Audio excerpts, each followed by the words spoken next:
Well, welcome. Dude. So, today we're gonna touch on interesting topic of sorts. what should we call this shit? Metal talks. Metal talks coming to you through that microphone right now. Not that one, but it's actually over here. So, today's topic is a doozy. It is Being positive when you listen to negative ass music.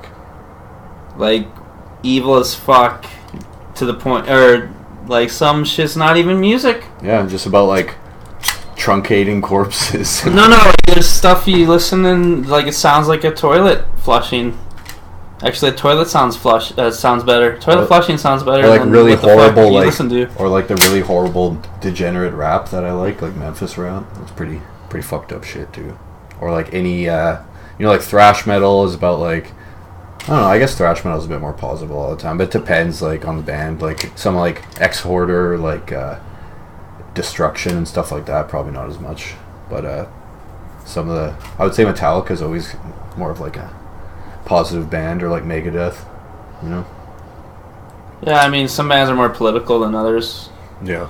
But like, I think the fact that you can actually hear what they're saying could be more heavy and brutal than bands that you can't even hear what they're saying.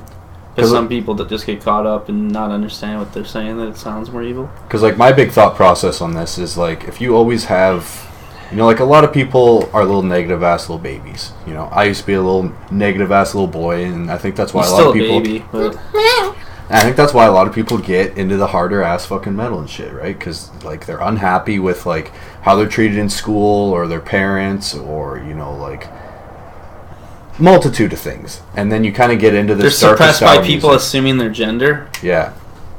So, but like you're looking for something other than the norm. Like everyone, all the normies listen to whatever, and then because if you listen to, they listen to whatever they're told to listen to. Shit out here is loud, and they don't even know what anything beyond what they're force fed is. Yeah, music. But I think like when you're into metal, you have like a deeper longing for like a different thing. Like you have to look outside the box to find this shit, right? I think in general, my opinion with music is, it allows anyone to get through anything in life. Like anything that you've gone through, someone's gone through already. Mm-hmm. And through music, you can learn to cope or use it as kind of a therapy.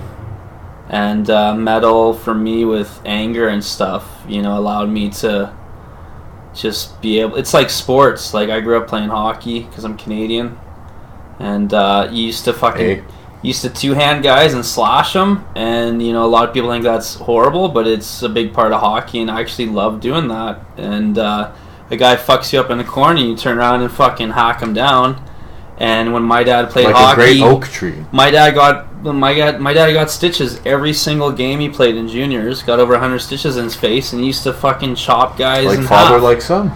Well, smack him in the lips. But I mean, smack him in the lips, son. Not to get personal, but my parents divorced when I was 13, and then I started getting into thrash and all that shit. And now like I'll fucking listen to music, and I'm just like the most fucking calm dude ever, and I'll have like the most ridiculous shit. And people on the corner like think I'm scared, like I'm a fucking mass murderer because they hear Discord playing. Yeah. Yeah. Dude, like one chick thought I was like fucking Satan. Yeah. And I threw something at her. Fucking bitch. But yeah, like so my big thought process on this is like a lot of people are like, so if you have negative thoughts in your brain and all, like you're the culmination of 5 people you spend the most time with, and like because those people let they help you think the way you're going to think, positive or negative, like what you try and do, right? So if you're always in a negative mindset, then you will probably be a pessimistic person, and you'll kind of look at the world like in like a scarcity dynamic where you can only, there's only like a little bit to go around, and like, like everyone in the world is stupid, or like I hate people and stuff like this. And it's like a lot of those are negative mindsets, so like trying to have a positive mindset. Sometimes true though. Sometimes true. There's parts of those that are true. Exceptions. But if you're just like but you and me, like we don't have like negative mindsets. You know what I mean? But we listen to this brutal ass shit, right? So like I'm kind of like alluding to like the dichotomy of like listening to like things that are like inherently negative, like without like any like positive goal or like any kind of positivity, and then having a good job, having like a good relationship, raising kids, you know, like being like a real human and not just like a drunken, fucking drugged out like degenerate. Like, so my thought process on that stuff is that like by listening to this, it's almost like you get out like your violence fantasies, or you know, you just like relieve that stress in a positive way, I guess, you know, like the gym or something. Yeah, and I mean, anyone that plays death metal, by the time you're done a show, you're ready to just eat pizza and fucking chill out, smoke a fat joint. I've had the odd show where I'm just actually, you know, I have to get really psyched up to do it, because it's like, it's not that I don't have it in me to do it, it's just I fucking worked 12 or 14 hours, you know, 4 days in a row, and now I'm like, okay, I have to play a show and I haven't played guitar all week, and then, you know, and then you gotta get hydrated and fucking scream at strangers for 30 minutes. Huh?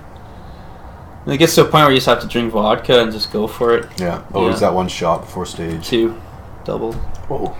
Hardcore. Hey, big spender. But I think, you know, people in censorship think that someone will listen to music and fucking shoot up a school or something, when really, regardless of material or influence, people are bad people, and a lot of people that go to church end up doing horrible things, and a lot of people that Bill go Cosby.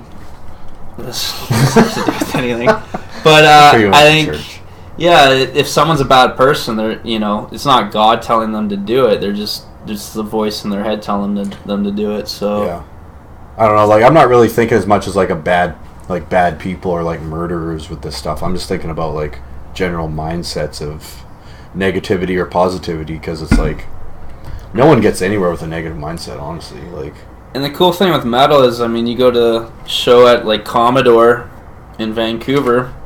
I went to Cannibal Corpse, and you know, there's obviously good looking women doing the doors, and you know, at the beginning of the night they're all happy, and then you're coming over and George Fisher's screaming for an hour at that point, and they're really like intimidated as fuck, but then you start talking to them because they're hot, obviously, and you're half drunk, so your confidence is there, and then you just get to a point where they're just like, yeah, they say like metalheads are the nicest people, and then I'm like, what are the worst crowds? And they usually say country, and I think they said rap, and I mean, those are just the common genres for people to listen to nowadays, and I think that's just showing the general populace when they say that. When they say it's not even the genres of music, it's just it caters to those demographics, where metal is kind of, a lot of people get a stronger individuality through, you know, the years of getting into music and getting into heavier stuff. And I think there's a lot of bands that have like experimented with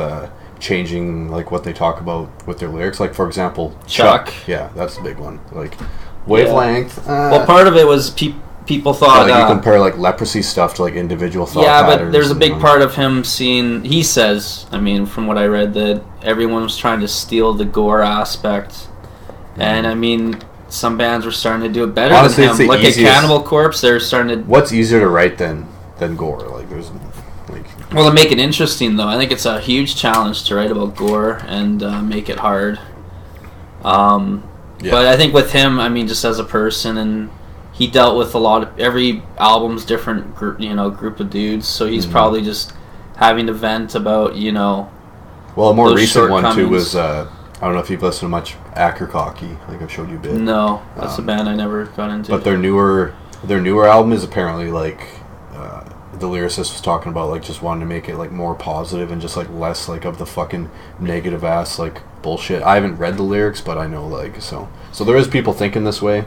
And like with the stuff I write, I try and keep it like, I try and have a bit of it be like so it can like help someone who would need it at that point, and then also like the classic just like whatever, like horror and like anything you want to write about. I think there's a fine line where some bands can pull it off, and then I realize how, you know, what created those genres were, you know, grotesque lyrics to, you know, accentuate the extreme music. So I'm kind of in between. Like, a lot of my favorite bands have positive lyrics, but a lot of those bands aren't metal bands. So when it comes to the metal shit, a lot of my favorite bands sing about horrible stuff.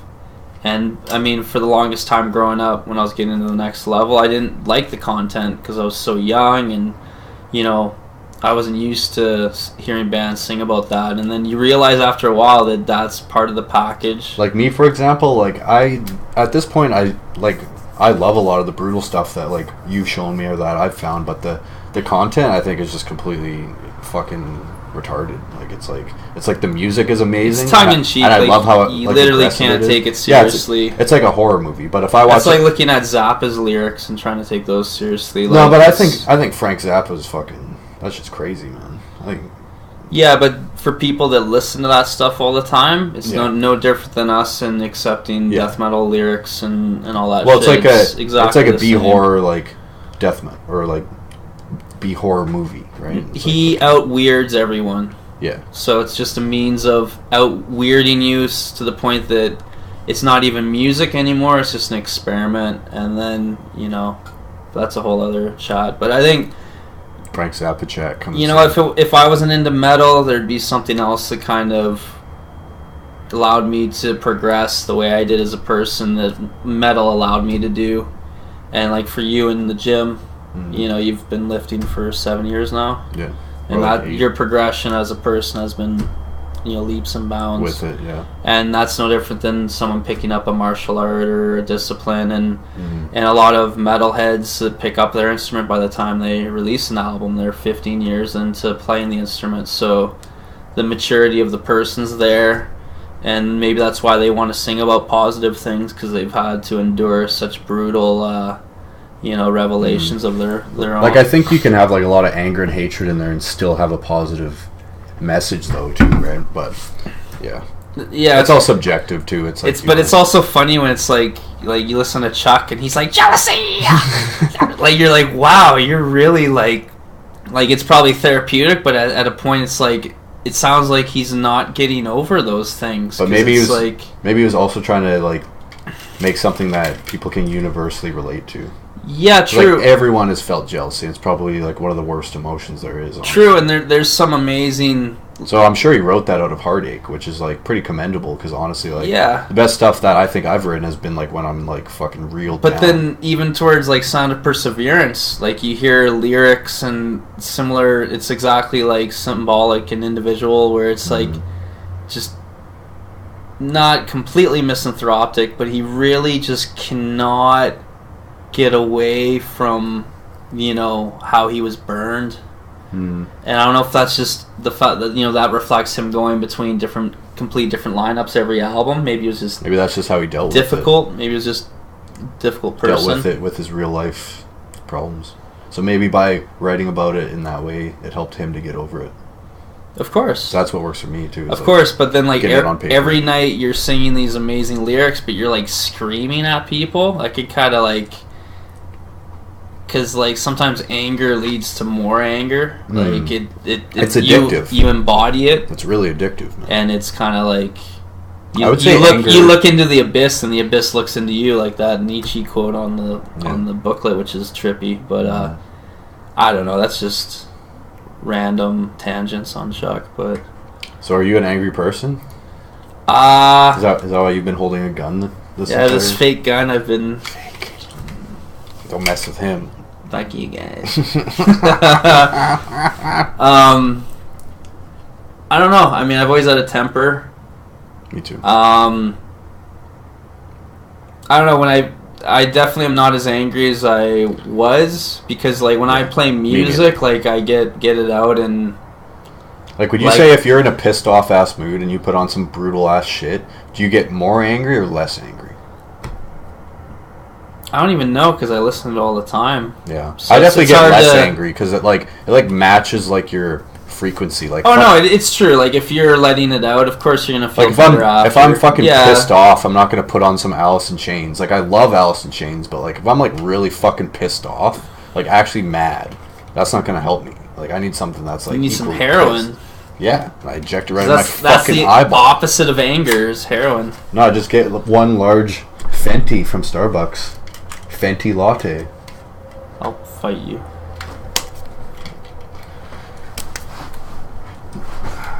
But yeah, stay positive, keep it real, keep it tight, Don't keep hurt it right. anybody unless they hurt you first.